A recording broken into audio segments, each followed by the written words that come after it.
এই ছেলে, তুমি বড়দের মধ্যে কথা বলছো কেন? বেয়াদব ছেলে।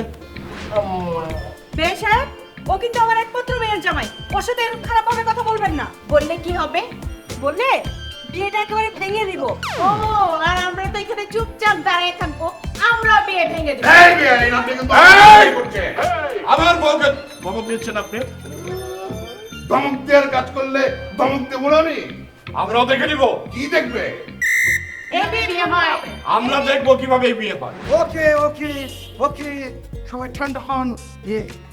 হ্যাঁ আপা, বলছিলাম কি যে দেখেন আঙ্কেল, গেটে বিয়ের সময় এই ধরনের ঝামেলা হবে, এটা স্বাভাবিক, এটা কোনো ব্যাপার না। তো যেটা হয়ে গেছে সেটা তো হয়ে গেছে। এখন আমরা ভিতরে ঢুকি, শুধু কাজে দেরি করতে নেই, কি বলেন না? সেই এটা তুমি ঠিকই বলেছো বাবা। এটা আমাদের বংশের পরম্পরা, গেটে টাকা দিতে হয়। ঠিক আছে চাচা, তাহলে 2000 টাকা রাখেন। কি পুষ্পাপু, আপনি এটা কি বললেন? মাত্র 2000 টাকা? না না না, আচ্ছা ঠিক আছে, 9000 টাকা। আপু দিয়ে দেন না, এটা কি দৃষ্টি করে বলছি। তাই তোমার কাছে মিষ্টি লেগেছে? লেগেছে।